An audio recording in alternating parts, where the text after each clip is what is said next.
pertobatannya melalui proses itu. Dulunya itu Om bukan orang Kristen, percaya kepada agama yang lain. Dikatakan seperti ini, kamu orang beragama, tapi sebenarnya kamu tidak tahu apa-apa. Dari situ saya kaget. Ya, saya merasakan kasih Bapa. Saya merasa kalau seandainya saya juga.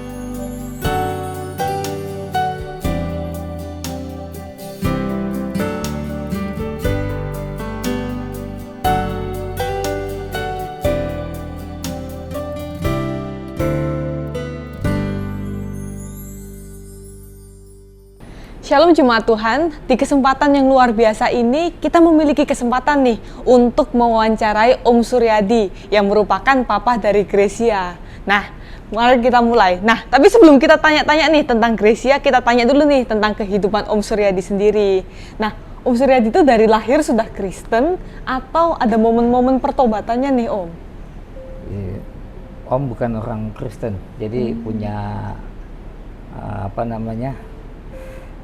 pertobatannya melalui proses itu. Dulunya itu Om bukan orang Kristen, percaya kepada agama yang lain. Nah, awalnya Om itu bisa mengenal Yesus sebagai Tuhan itu ada perbincangan dengan adik Om waktu itu. Dia mengatakan begini, sepertinya Yesus itu adalah Allah yang benar gitu. Nah, waktu dia ngomong bahwa Yesus itu adalah Allah yang benar, saya kan tidak mungkin langsung percaya ya. Karena yang saya pikir Yesus itu kan kok disembah manusia, disalib, disembah. Itu yang ada di dalam gambaran saya. Nah, singkat cerita hasil dialog itu saya bilang begini, sudah, keyakinanmu adalah keyakinanmu, keyakinan saya adalah keyakinan saya. Saya bilang begitu. Artinya agamamu, agama saya, agama saya. Tapi setelah saya selesai ngomong seperti itu, di hati saya ini mulai berbisik. Dikatakan seperti ini, kamu orang beragama, tapi sebenarnya kamu tidak tahu apa-apa. Dari situ saya kaget. Nah, dari situ saya mulai belajar lebih dalam lagi keyakinan saya itu. Nah, semakin dalam saya pelajari, kok saya tidak mendapatkan sesuatu yang damai, tetap untuk mengerti Tuhan itu siapa, tidak bisa dapat. Akhirnya ada satu keluarga saya itu memberi satu kitab-kitab yang lain. Kitabnya itu mengajarkan tentang bagaimana supaya manusia itu mendapatkan kebahagiaan yang kekal, yang abadi. Di situ menggali tentang sifat-sifat Allah. Jadi Om ini belajar mencari Allah yang tidak kelihatan.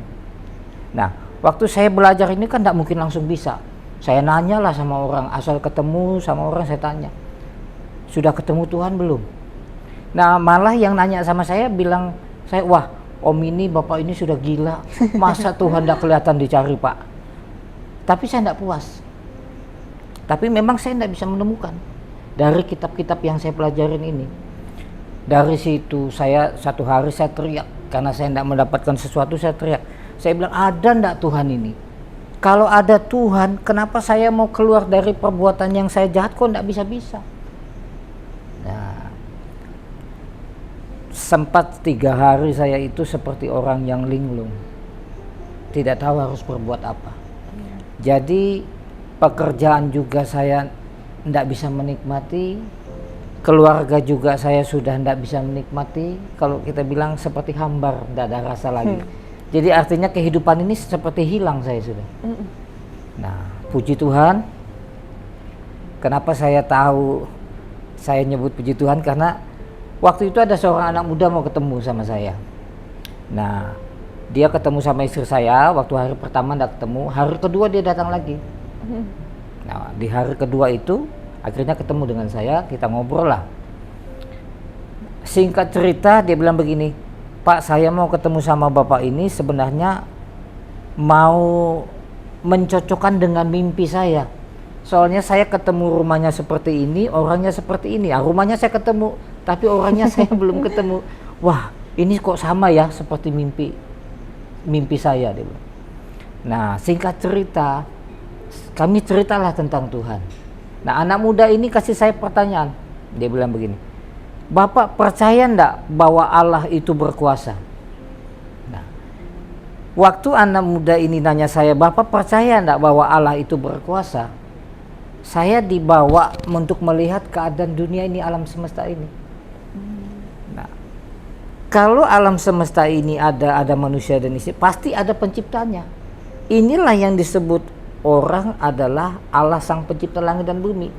Lalu saya bilang, saya percaya dia berkuasa karena saya sudah melihat bahwa dia bisa menciptakan semua ini kan. Oke. Pertanyaan yang kedua dia bilang begini. Nah, waktu itu kami duduk di kursi di ruang tamu. Nah, Pak, saya tanya lagi Bapak, percaya enggak Bapak bahwa Allah itu bisa menjadi kursi? Nah, waktu dia nanya ini saya lama baru menjawab. Nah, waktu saya termenung itulah saya melihat terang salib Tuhan. Disitulah saya mulai mengerti bahwa rupanya sifat-sifat Allah itu yang saya coba gali itu ternyata ada di dalam pribadinya Yesus itu. Contoh misalnya Allah itu pengasih, penyayang, pengampun, maaf, segala sesuatu yang baik itu adanya di dalam diri Yesus. Nah, memang waktu saya mempelajari sifat Allah itu kan maunya saya sifat Allah itu ada di dalam hidup saya supaya saya bisa melakukan apa yang Tuhan perintahkan. Itu tidak bisa-bisa. Nah, itu juga salah satu penyebab yang membuat saya itu kehilangan pikiran. Nah, waktu anak muda ini nanya yang kedua, bisakah Allah itu menjadi kursi?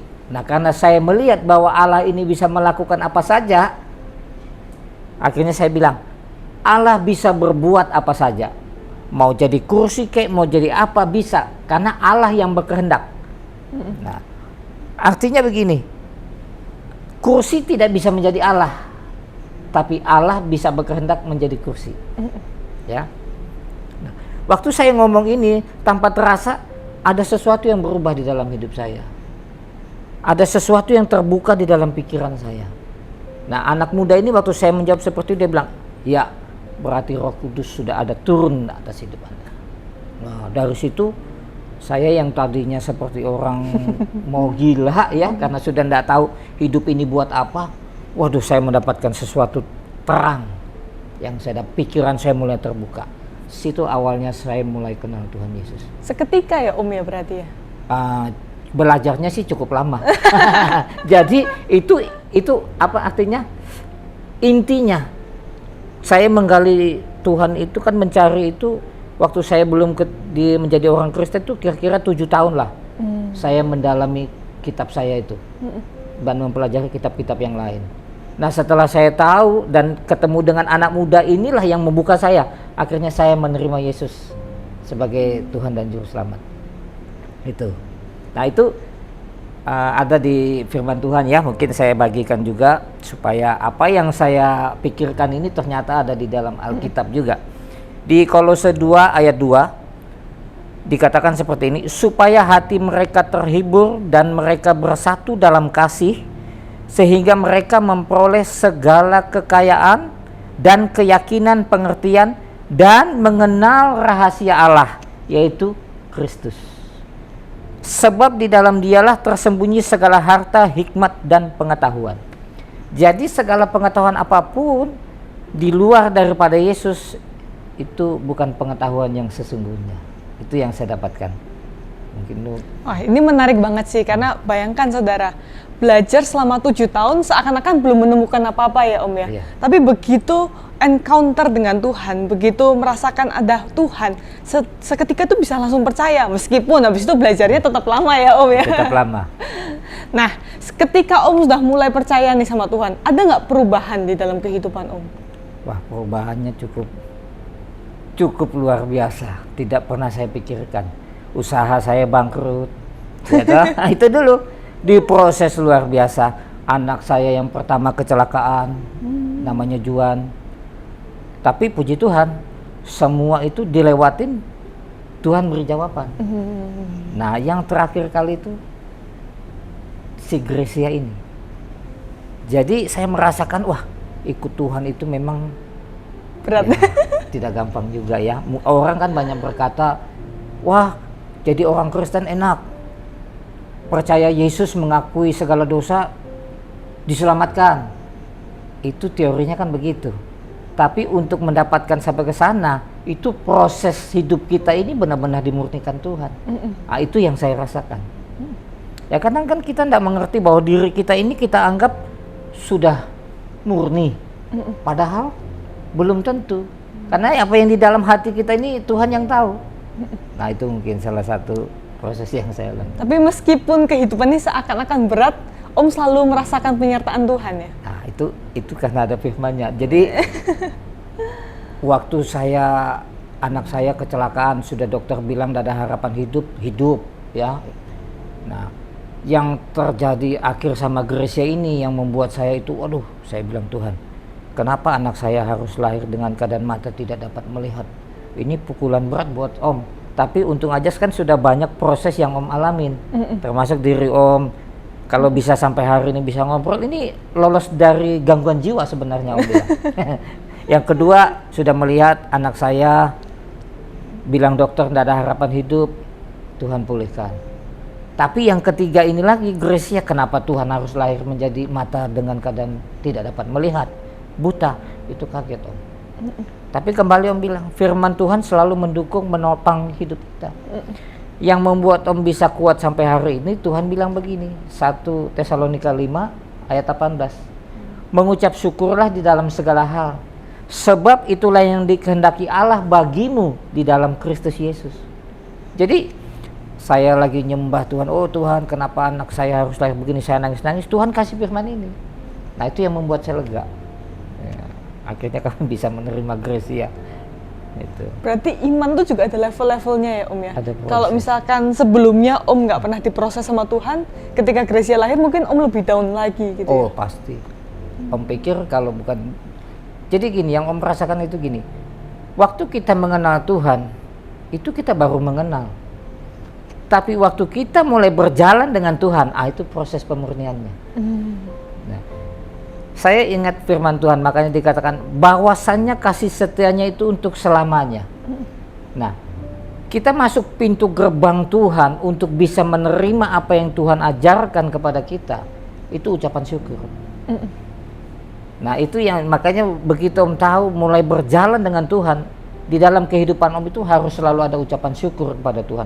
Apapun yang terjadi di dalam hidup saya tahu bahwa Tuhan mempunyai rancangan yang indah dan baik. Nah, coba sekarang Om ceritain mengenai kelahiran Gracia. Jadi Gracia itu sebenarnya kami kan punya anak 4. 3 orang anak lahir sebelum saya bertobat. Nah, kalau Gracia ini lahir dalam keadaan pertobatan.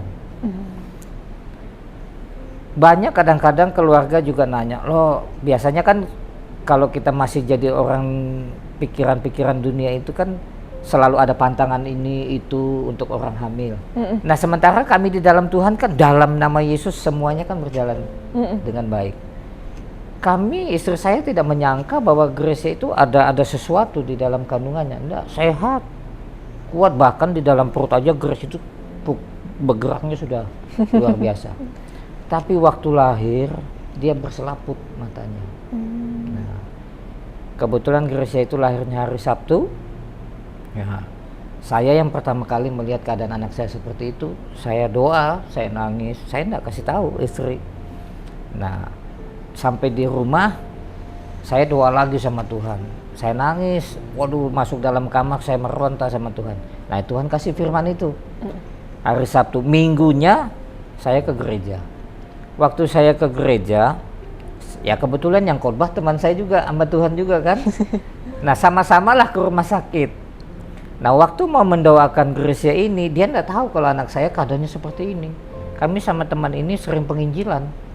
Nah, waktu kami berdoa bersama-sama sambil menyembah Tuhan, teman saya ini bernubuat. Jadi dia bilang begini, dia bernubuat, Gracia lahir tidak akan mempermalukan Tuhan, tetapi dia akan mempermuliakan Tuhan. Tuhan akan pakai dia menjadi pemuji dan penyembah. Saya aminin, walaupun saya tidak ngerti memuliakannya bagaimana. Nah, dia akan dipakai menjadi pemuji dan penyembah. Nah, itu yang kami pegang. Nah, 1,5 tahun kelahiran Gracia itu dia bisa nyanyi tanpa ada yang mengajar. Jadi kalau di rumah itu setel CD, dia ikutin nada-nadanya, bisa dia nyanyi, hafalnya itu hafal. Jadi ratusan lagu itu mungkin sudah banyak, dia hafal semua lagu. Nah dari sini yang kita lihat adalah nubuatan tadi, bahwa dia akan dipakai Tuhan menjadi pemuji dan penyembah. Nah, istri saya juga melihat keadaan begini, akhirnya dia tergerak hati, apa yang harus kita ajarkan ya sama Grace. Nah waktu dia ini teringat, dia belikan piano mainan.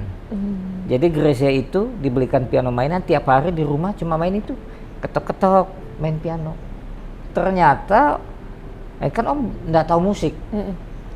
Umur waktu 3,5 tahun, kebetulan ada teman Om datang ke rumah, dia yang memperhatikan anaknya Om itu sambil nyanyi sambil main piano. Nah, setelah memperhatikan, oh betul juga ya, ada nada keluar musik. Nah dari situ Om mulai melihat, yang Om lihat adalah Tuhannya. Jadi bukan melihat Grace up, tapi pekerjaan-pekerjaan Tuhan di dalam hidupnya. Seperti Yohanes 9 ayat 1-3 kan ada mengatakan itu ya, yang orang buta sejak lahirnya. Apakah dosa orang ini atau dosa orang tuanya sehingga anak ini lahir? Tapi Tuhan Yesus bilang apa? Bukan, tapi ada pekerjaan-pekerjaan Allah yang harus dinyatakan di dalam kehidupan anak ini. Nah, jadi saya melihat apa yang kami alamin itu tidak keluar daripada firman Tuhan, karena itu ada di dalam firman. Nah, itu. Nah sampai hari inilah Gracia bisa menyanyi memuliakan Tuhan. Jadi kadang-kadang waktu kita masuk ke dalam proses yang level up gitu ya Om ya, level selanjutnya itu mungkin awalnya kita kayak hilang arah gitu ya, tapi suatu saat nanti kita bisa mengerti ya kenapa ini bisa begini, kenapa ini bisa gini. Nah Om udah sampai fase mengerti kenapa Gracia lahir seperti itu dong berarti ya. Nah iya, karena proses itu kan, jadi kan Grace ini kan tidak melihat, Om ini melihat ya. Jadi kalau ketemu sama dia itu di rumah belajar sesuatu ini kan tidak nyambung, ya kan? Gracia ini kan apa yang dia mau dengan apa yang kita mau itu beda. Tapi dari sini Om justru mendapatkan satu pengajaran dari Tuhan. Makanya Om ingat itu Yohanes 9 ayat 39, Tuhan Yesus bilang begini, aku datang untuk menghakimi supaya mereka yang tidak melihat dapat melihat, dan supaya mereka yang melihat menjadi buta. Nah dari sini Om mengerti. Jadi kalau Grace misalnya tidak nyambung sama Om, ya Om cari pengertiannya. Kenapa? Kenapa dia harus seperti ini? Apa yang dia mau? Gambaran Om itu akhirnya Om mendapatkan bahwa sebenarnya di mata Tuhan Om ini kan orang buta juga. Makanya kenapa Tuhan menyinggung orang Farisi, karena orang ahli Taurat kan merasa tahu Tuhan. Justru Om dari situ akhirnya proses itu Om membutakan mata. Jadi segala sesuatu yang saya bisa lakukan buat Gracia saya lakukan. Yang tidak bisa saya lakukan saya tanya Tuhan, saya doa. Nah itu akan dapat pengertian-pengertian dari Tuhan. Amsal 9 ayat 10 kan mengatakan, permulaan hikmat adalah takut akan Tuhan, tetapi mengenal yang Maha Kudus adalah pengertian. Jadi akibat pergumulan saya dengan anak saya ini, saya dapat pengertian Tuhannya. Maka saya bersyukur sebenarnya dengan keadaan dia lahir buta ini justru menunjukkan kemuliaan Tuhan. Pengertian saya tentang siapa itu Tuhan. Unexpectedly ya Om ya. Jadi kayak kadang kita juga mengalami hal yang sama. Kita merasa kayak wah berat sekali ya kehidupan kita. Padahal kita tidak tahu bahwa itu adalah proses Tuhan untuk mencapai apa yang Tuhan rencanakan dalam hidup kita. Kayak Yusuf lah. Kalau misalkan kita menjadi Yusuf, kita kan nggak tahu kenapa kita dibuang di sumur, kenapa kita dijual menjadi budak. Tapi itu adalah cara Tuhan supaya Yusuf bisa menjadi perdana menterinya di Mesir. Nah, mungkin kehidupan Gracia juga seperti itu ya Om ya. Nah, gimana nih Om caranya Om lebih mengenal Tuhan melalui kehidupan Gracia? Contoh konkretnya? Contoh ya. Contoh misalnya satu hari itu kita waktu ke Jakarta, Gracia itu kan lagi mau membuat album CD. Jadi sambil pelayanan kita luangkan waktu untuk juga membuat album. Nah, temennya Om ini kan yang di Jakarta, dia sudah mempersiapkan semuanya. Jadi saya juga ngomong sama Grace, nanti kita ke Jakarta sambil pelayanan, kita juga membuat album CD ya, rekaman. Saya bilang, iya Pak. Dia kan semangat tuh kalau sudah mau jalan pelayanan. Nah, temennya Om ini di bandara langsung dijemput, mau dibawa ke studio langsung. Gitu. Ya saya kan nggak tahu ini proses kan, jalan aja ikut. Sampai di studio, si Gracia itu dia nggak mau. Dia bilang begini, oh Grace nggak mau rekaman. Nah saya melihat teman-teman yang sudah menyiapkan waktu, tempat, ya kan biaya, lihat begini, waduh, Om nggak bisa ngomong, diam aja. Nggak mau, Grace nggak mau, besok aja. Grace mau pelayanan aja dulu lah, gitu. Nah, oke, ya nggak apa-apa Grace. Karena kalau bagi saya kan kita sempat aja dulu nyanyi kan, paling sebentar, nanti baru pelayanan gitu. Tapi dia nggak mau. Oke, kami ikutin. Jadi saya bilang begini, besok aja ya teman-teman, besok ya. Saya juga bilang besok ya Grace ya, iya besok. Nah, setelah itu besoknya kita ke studio lagi, masuk lagi. Sampai di situ dia dengar aja, dia bilang coba setel musiknya. Jadi di setel lah musiknya. Begitu dengar, sudah, dia bilang sudah cukup. Grace nggak mau nyanyi hari ini, cuma ngomong begitu Pak. Waduh dia ngomong begitu, tapi kan kita ini sama teman-teman sudah nggak enak hati kan. Om mau marahin Grace gimana nih kan, supaya belajar dia disiplin kan, tertib, ngerti gitu. Akhirnya Om bilangin begini, jelasin, tetap nggak mau. Akhirnya teman Om yang mengalah kan, ya udah Pak, nggak apa-apa besok lagi Pak. Akhirnya Om bilang, Grace besok ya, besok harus nyanyi ya, jangan ditunda-tunda, kasihan kan. Om ceritain semua, jelaskan, dia diam aja. Besoknya sampai di studio dia nangis, dia ngamuk, minta pulang. Wah, itu Om udah bisa ngomong lagi, sudah terdiam. Teman-teman semua nggak ada yang ngomong, semua pada tegang.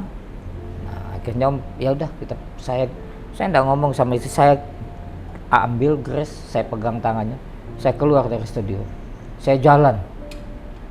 Sambil jalan saya pegang tangannya, saya kasih nasihat, saya ajar semua. Pokoknya apa yang saya mampu untuk mengajar anak saya supaya jadi anak yang baik, disiplin, nurut orang tua, apa saya ajarin. Ya, ini ceritanya mau jalan ke bandara gitu.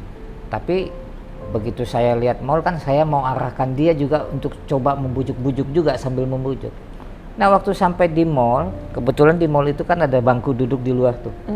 Jadi kami duduklah di situ sambil menunggu, sambil saya merenung sama Tuhan. Oh, Tuhan, bagaimana saya mengurus anak saya Gracia ini ya? Saya kan tidak ngerti Tuhan. Dengan keadaan dia mata tidak melihat, dengan keinginan dia, dengan keinginan kita yang beda. Waduh, saya lagi merenung kesal hati begitu. Gracia nyanyi-nyanyi di situ. Tambah kesel ini hati. Nah, saya melihat kejadian itu, saya mulai tinggalkan kursi itu. Saya pantau Gracia dari jauh. Jadi waktu Gracia saya tinggal, dia mulai raba-raba tangannya. Tidak ada bapaknya kan? Tidak ada bapaknya, dia mulai bingung. Dia mulai berdiri dari kursi, dia keliling-keliling, tidak dapat. Dia kembali lagi duduk di situ. Tapi air matanya sudah mau menetes. Saya tetap diam. Saya mau lihat apa yang terjadi. Dia tidak ketemu, lama-lama dia jalan lagi, jalan lebih jauh. Nah dia waktu jalan ke jauh yang lebih jauh, ada bapak-bapak di situ kan. Dia datang itu bapak, dia cium-cium baunya kan. Nah Grace itu gitu, kalau dia sudah tidak bisa meraba, dia cium bau. Ya dia cium, dia tahu bukan bapaknya kan. Dia balik lagi, tidak ketemu, dia duduk lagi sambil air mata menangis dengan deras. Dari situ saya tidak tahan. Saya bilang, Grace, ini papa. Saya peluk anak saya nangis. Waktu saya nangis, saya peluk anak saya merasakan kasih Bapa. Saya merasa kalau seandainya saya juga tidak merasa menjadi orang buta seperti Gracia ini, berarti kan saya pintar jalan sendiri. Saya tidak akan bergantung kepada bapak saya, ya kan? Tapi Grace kan dia tahu bapaknya yang mana. Dia kembali duduk di tempat itu, tetap menunggu bapaknya. Itu yang saya dapatkan. Bagaimana saya mengenal Allah yang benar itu? Seperti anak mengenal bapaknya dan bapak mengenal anaknya. Waktu saya peluk, saya nangis, saya bilang Grace ini papa. Nah, akhir daripada itu baru kita besoknya ke studio lagi. Oh, dia selesaikan semua lagunya itu cuma dalam berapa jam selesai semua. Nah, dari sini kan saya mendapatkan pengertian dari satu peristiwa ini. Saya bisa merasakan hati Bapak yang luar biasa dengan kita. Maka saya bilang kasih setianya Bapak itu, kasihnya Bapak itu luar biasa. Karena Allah itu kasih. Ini berarti sebenarnya kalau saya ingat-ingat yang tadi Om bilang sebelumnya ya, ini yang dialami Gracia itu sebenarnya kayak yang Om alami dulu nggak sih? Om mencari-cari mana nih bapaknya, nggak ketemu-temu. Iya. Sampai suatu saat bapak itu Iya. memeluk Om sendiri ya nggak sih? Iya. Udah nggak tega, wah kasihan nih anak saya udah nyari-nyari 7 tahun nggak itu nemu-nemu. Itu dia. Menarik banget sih. Iya, itu. Bahkan nggak cuma Om sama Gracia, kita semua, saya sendiri juga sering mengalami hal yang sama. Seakan-akan kita itu bisa melihat, tapi kadangkala itu kita kehilangan arah dari hidup kita. Nah, tapi saudara harus ingat bahwa Bapak itu tidak pernah meninggalkan kita sendiri. Kayak Om yang ngelihat Gracia mencari-cari Bapaknya, sebenarnya apakah Om pergi? Enggak kan? Om sebenarnya juga tetap di situ ya enggak? Nah, kehidupan kita juga seperti itu tuh saudara. Tuhan tuh nggak pernah meninggalkan kita. Meskipun mungkin saudara saat ini sedang merasa sendiri, meskipun saudara saat ini sedang merasa tidak berdaya, saudara harus ingat bahwa Tuhan tidak pernah meninggalkan kehidupan saudara dan saya. Nah, kalau gitu Om sekarang bersyukur banget nggak punya anak seperti Gracia? Sangat bersyukur. Walaupun memang untuk kami, sebenarnya saya tidak pernah merasa mendidik Gracia ya. Tapi saya justru melihat penyertaan Tuhan yang mendidik saya menjadi seorang bapak dan Gracia menjadi seorang anak yang mengikuti perintah bapaknya. Karena kenapa? Kan terjadi pergumulan itu sebenarnya. Itu yang saya dapatkan. Sangat bersyukur. Justru saya bilang Grace mengajarkan saya menjadi seorang bapak. Gitu.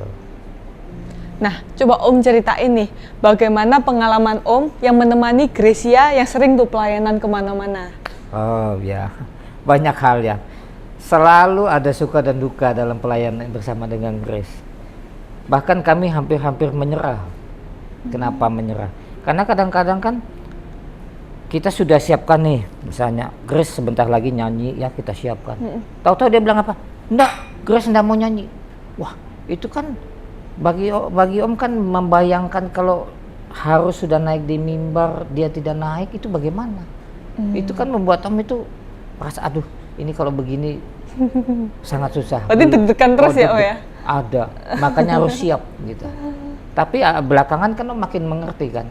Nah sebenarnya kan ketakutan ini kan ketakutan dunia sebenarnya kalau Om bilang. Sesuatu yang tidak perlu kita takutkan. Kita harus berani tampil apa adanya. Itu. Nah tapi puji Tuhan, Grace selalu tepat waktu dan tidak pernah mengecewakan. Contoh satu pengalaman yang luar biasa. Waktu itu kami ada pelayanan ke Palangkaraya. Dari Balikpapan ke Palangkaraya itu cuma 1 kali penerbangan pagi. Nah, Gracia waktu bangun pagi-pagi kita bangunin, dia nggak mau. Dia nggak mau bangun. Mungkin karena kelelahan atau apa. Akhirnya saya suruh teman saya duluan check in di bandara kan. Nah, akhirnya saya paksa dia nggak mau. Akhirnya mamanya yang ngambil alih. Sampai mamanya ambil alih, dimandiin, mau sampai naik di mobil. Oke, naik mobil. Jadi gantian Om sama tante. Nah begitu naik di mobil sampai di bandara dia nggak mau turun. Dibujuk tante nggak mau. Padahal sudah dipanggil supaya naik ke pesawat. Mau nggak mau dengan terpaksa. Saya paksa Gracia, saya gendong. Saya bawa naik ke atas, naik pesawat. Sampai di pesawat dia duduk sama mamanya, nggak duduk sama saya. Karena kan saya paksa naik di pesawat. Marah. Iya, karena bagi saya begini, lebih baik saya susah, saya paksa anak saya naik ke bandara daripada saya membatalkan acaranya orang. Nanti kalau sampai di sana dia dengan keadaannya bagaimana, ya itulah yang akan saya tampilkan, si Gracia itu bagaimana. Gitu. Jadi begitu sampai di bandara mendarat, Gracia tetap masih marah, masih nangis, nggak mau. Nah akhirnya saya ambil alih lagi.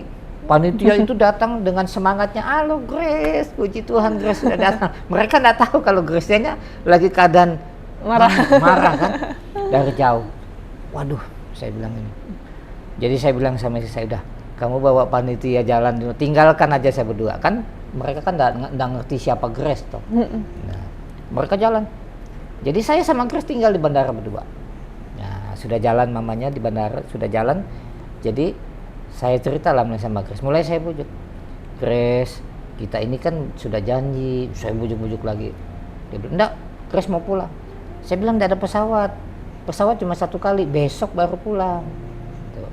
Pakai mobil Pak, pakai mobil jauh, kita harus lewatin apa Pak? Ya akhirnya dia belajar kan, lewati pulau ini, kota ini sampai nyebrang laut. Oh jauh Pak ya. Iya. Dan juga mobil Bapak tidak kenal, tidak ada teman Bapak di sini. Saya bujuk supaya dia tetap mau tinggal gitu. Akhirnya dia bilang, kalau gitu kita jalan aja Pak. Oh dia bilang jalan, saya siap, ayo kita jalan. Kan saya pikir kalau jalan kan seberapa dia mampu jalan kan. Jadi sambil gandengan saya jalan, saya ikutin. Rupanya begitu sudah jauh jalan, dia merasa lelah juga. Mana Mama Pak? Mama sudah jalan, ikut panitia, ngisi acara. Kita datangin Mama aja yuk. Wah, mulai lega. Oh, akhirnya saya semangat lagi kan. Oke, saya susul. Sampai di hotel, Grace-nya kan mau masuk kamar. Saya bilang, enggak boleh masuk kita. Kita itu diundang panitia kan buat merayakan perayaan ibadah. Kalau Grace enggak mau nyanyi, jangan masuk ke kamar. Enggak boleh. Jadi saya pura-pura ambil bantal, saya bawa keluar. Dia tidur di gang. Dia tidur di situ. Benar-benar tidur? Benar-benar tidur di situ, tergeletak. Dia enggak masuk juga. Ini enggak gampang, kita kan enggak bisa memaksa dia. Nah, akhirnya saya sama istri di dalam kamar, kami doa, kami nyembah Tuhan. Dia dengar kami lagi nyembah Tuhan. Dia masuk.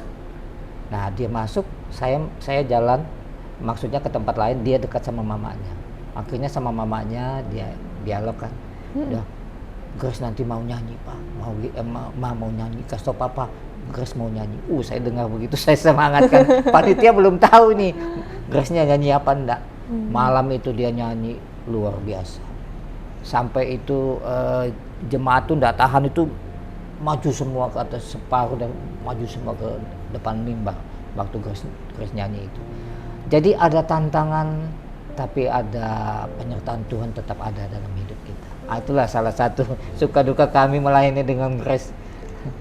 Berarti dalam mendidik Gracia sebagai anak itu juga yang menyesuaikan dengan bahasa Gracia ya. Kayak kalau kita mau maksa juga nanti dia marah. Jadi kita harus mengerti yang dia mau, mengerti dengan bahasa dia lah ya kan. Kayak tadi nih contohnya, kan mau nih tetap ikutan jalan sama Gracia karena dia ngomong jalan aja nih pulang ke Balikpapan kayak gitu. Kalau maksain dia, pasti dia nggak akan nyanyi di hari itu ya. Nah ini kayak perjalanan kita sama Tuhan. Kadang kita memaksakan bahasa kita sendiri ke Tuhan, padahal rencana kita bukan rencana Tuhan. Dan rencana Tuhan bukan rencana kita. Dan kita cuma bisa taat ya nggak sih Sebenarnya kita taat dan kita bisa melihat bahwa Tuhan membawa kita dari kemuliaan ke kemuliaan yang lainnya. Amin. Luar biasa banget sih. Terus hari-hari ke depan nih, rencananya mau gimana nih sama Gracia? Nah, karena memang kan Gracia ini kan saya taunya dia pemuji itu kan berarti orang yang mulutnya itu selalu berkata untuk kemuliaan Tuhan. Bicara penyembahan itu kan bicara ketundukan hidupnya dia untuk melakukan apa yang Tuhan perintahkan. Jadi bagi saya pas kalau Gracia dibilang dia dipakai menjadi pemuji dan penyembah. Sebenarnya kita semua juga diajar seperti itu. Bukan hanya menyanyi mulut kita memuji-muji Tuhan, tapi sikap penyembahan hidup kita ini yang Tuhan mau, hati kita yang menyembah Tuhan. Jadi saya banyak belajar dan arahnya ke situ. Nah cuma memang karena Gracia ini talentanya dia menyanyi, dipakai Tuhan untuk memuji. Nah sekarang karakternya dibentuk untuk menjadi anak yang sungguh-sungguh menyembah Tuhan. Ya. Berarti benar-benar ngikut arahnya Tuhan maunya kemana ya Om ya? Ya saya rindunya dia memang menjadi seorang hamba Tuhan. Entah nanti dia jadi pengkhotbah sambil berkhotbah atau apa. Saya percaya Tuhan sudah merancangkan yang indah dalam hidupnya. Tapi kemarin dengar-dengar Om jadi hitungannya full timer ya mendampingi Gracia ya? Iya. Jadi memang waktu itu Om kan sempat usaha. Usaha karena Om sudah mulai banyak penginjilan, sudah hati ini sudah kayaknya buat Tuhan hidup ini. Om tinggalin usaha, diterusin anak-anak. Om itu sempat ada 10 tahun itu membantu di gereja. Nah ikut jadi pengurus di gereja.